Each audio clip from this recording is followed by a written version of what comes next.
প্রতিদিন আপনার গাড়িতে যে পেট্রোল ঢালেন সেটা আসলে তৈরি হতে লাগে কোটি বছর। মাটির 4000 মিটার নিচে বিস্ফোরণের ঝুঁকি নিয়ে হাজার হাজার মানুষের পরিশ্রমে তৈরি হয় এই জ্বালানি। কিন্তু আসল প্রশ্ন হলো, পেট্রোল আসলে কিভাবে তৈরি হয় আর কেন এটাকে বলা হয় কালো সোনা?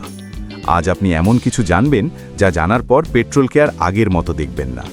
প্রতিদিন পৃথিবীতে প্রায় 800 মিলিয়ন যানবাহন চলাচল করে, আর এগুলো চালাতে প্রয়োজন হয় প্রায় 7000 মিলিয়ন লিটার জ্বালানি। এই বিপুল পরিমাণ দাহ্য তরল যেন সব সময় পৃথিবীর বিভিন্ন প্রান্তের পেট্রোল পাম্পগুলোতে মজুদ থাকে, এটি নিশ্চিত করা একটি অত্যন্ত জটিল, ঝুঁকিপূর্ণ এবং বিস্ময়কর প্রক্রিয়া। এই তেলের উৎপত্তি কয়েক কোটি বছর আগে। তখন ক্ষুদ্র সামুদ্রিক প্রাণী ও উদ্ভিদ মারা গিয়ে সমুদ্রের তলায় জমা হয়। সময়ের সাথে সাথে তাপ আর চাপের কারণে এই জৈব পদার্থগুলো রাসায়নিক পরিবর্তনের মাধ্যমে তেলে পরিণত হয়।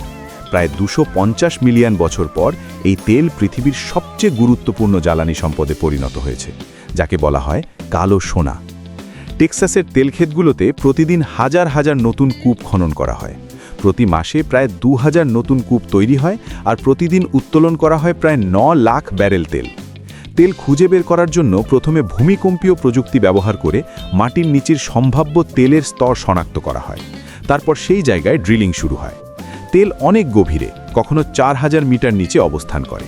সেখানে পৌঁছতে বিশাল ড্রিল মেশিন ব্যবহার করা হয়, যার মাথায় থাকে ডায়মন্ড টিপ। এই ড্রিল মাটির ভিতর ঢুকতে ঢুকতে প্রচণ্ড তাপ সৃষ্টি করে, তাই সেটিকে ঠান্ডা রাখতে পানির প্রবাহ চালু রাখা হয়। এই পানি মাটির কণা নিয়ে কাদার আকারে উপরে উঠে আসে। এই কাজটি অত্যন্ত বিপজ্জনক। চাপ ঠিক না থাকলে ড্রিল ভেঙে যেতে পারে অথবা গ্যাস বের হয়ে বিস্ফোরণ ঘটাতে পারে, তাই খুব নিখুঁতভাবে কাজ করতে হয়। ড্রিল প্রতি ঘন্টায় প্রায় 5 মিটার করে এগোয় এবং প্রতি কয়েক ঘন্টা পর পর নতুন পাইপ যোগ করতে হয়। যখন তেলের স্তরে পৌঁছানো যায় তখন প্রথমে প্রাকৃতিক চাপেই তেল উপরে উঠে আসে, কিন্তু কিছুদিন পর এই চাপ কমে গেলে বিশেষ পাম্প ব্যবহার করতে হয়। এই পাম্পগুলো বড় সিরিঞ্জের মতো কাজ করে উপরে নিচে নড়াচড়া করে তেলকে মাটি থেকে তুলে আনে। এরপর তেল পাইপলাইনের মাধ্যমে শত শত বা হাজার কিলোমিটার দূরের রিফাইনারিতে পাঠানো হয়।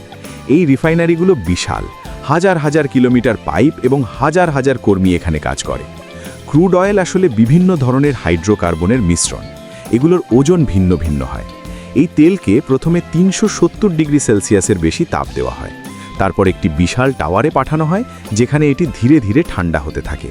এই প্রক্রিয়ায় ভারী পদার্থ নিচে থেকে যায়, যেমন অ্যাসফল্ট, আর হালকা পদার্থ যেমন পেট্রোল, কেরোসিন উপরে উঠে যায়, আর এগুলো আলাদা করে সংগ্রহ করা হয়। গড়ে 191 লিটার ক্রুড অয়েল থেকে পাওয়া যায় 88 litre petrol, 48 litre diesel, 26 litre kerosene, 7 litre propane এবং আরও কিছু পণ্য যেমন লুব্রিকেন্ট ও প্লাস্টিক। এরপর তৈরি হওয়া পেট্রোল পরীক্ষা করা হয় যাতে ইঞ্জিনে সঠিকভাবে কাজ করে। যদি কোনো সমস্যা থাকে তাহলে রিফাইনারিতে আবার ঠিক করা হয়। সবকিছু ঠিক থাকলে এই জ্বালানি পাইপলাইন বা ট্যাঙ্কারের মাধ্যমে পেট্রোল পাম্পে পাঠানো হয়। প্রতিদিন লক্ষ লক্ষ লিটার জ্বালানি এইভাবে পরিবহন করা হয়। ট্যাঙ্কারে ভরার সময় বিশেষ সতর্কতা নেওয়া হয়, কারণ সামান্য স্পার্ক থেকেও বড় বিস্ফোরণ ঘটতে পারে। এজন্য গ্রাউন্ডিং এবং ভেপার রিকভারি সিস্টেম ব্যবহার করা হয়। অবশেষে পেট্রোল পাম্পে এই জ্বালানি সংরক্ষণ করা হয়, যেখান থেকে আমরা আমাদের গাড়িতে ভরি।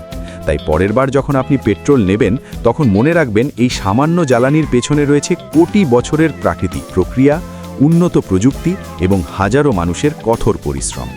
এই পর্দার আড়ালের গল্প যদি আপনার ভালো লেগে থাকে তাহলে সাবস্ক্রাইব করতে ভুলবেন না, কারণ সামনে আরও অনেক সাধারণ জিনিসের অসাধারণ গল্প নিয়ে আমরা আবার ফিরে আসব। সে পর্যন্ত ভালো থাকুন, সুস্থ থাকুন।